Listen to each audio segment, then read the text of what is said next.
Dinosaurs have won. They don't want a lamp. They don't want a private eye. I rented out the whole Jurassic Park, and we're surviving 24 hours with actual dinosaurs. Let's go!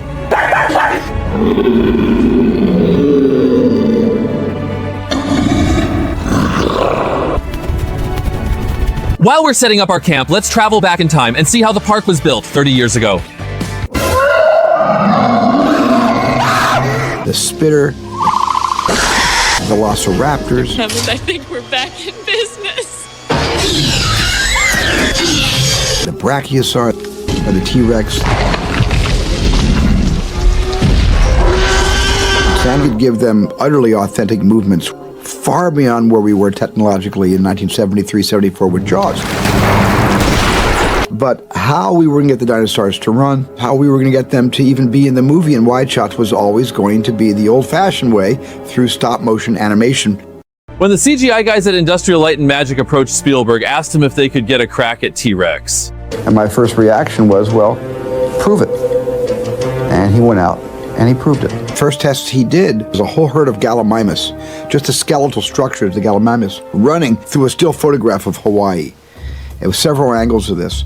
And it was so authentic and smooth, I actually said, well, that's the future. That's the way it's going to be from now on. A couple of the guys, Steve Williams and Mark DePay, were trying to get even closer and do a T-Rex and see how that would work out. And it looked really successful.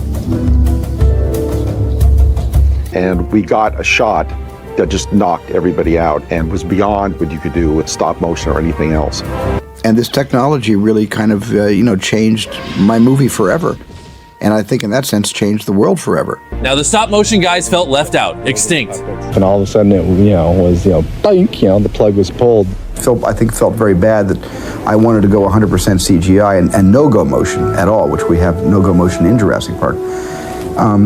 But I think Phil was able to turn himself into the director of the CGI dinosaurs. He had some really terrific animators there that understood how we could make these dinosaurs move naturally. The two teams started working together. One of my big things is to try and get the animators to pantomime with their bodies. So we had instituted these mime classes. Taking those classes helped us be aware of our body and helped us be aware of what we were doing and how we were moving and how our foot moves when we take a step. And those are the things that the animator has to think about, because those are the things they have to duplicate to get reality. Because in a sense, our performances are being put into the digital character, the dinosaurs, onto the screen. So you have to understand its motivations, just like being an actor. When you enter the room, you have to know what you look at first and why, how you hold your body, how you're going to move. So another interesting thing that we did is, because we wanted to make sure that we really had our heads in the right place, that we were dinosaurs, we used to go outdoors and run around pretending we were gallimimuses or T-Rexes, hunting each other and shoot film. Also to give us an idea of how an animal in motion would look, at least if we were that animal. The dinosaurs have won every single challenge.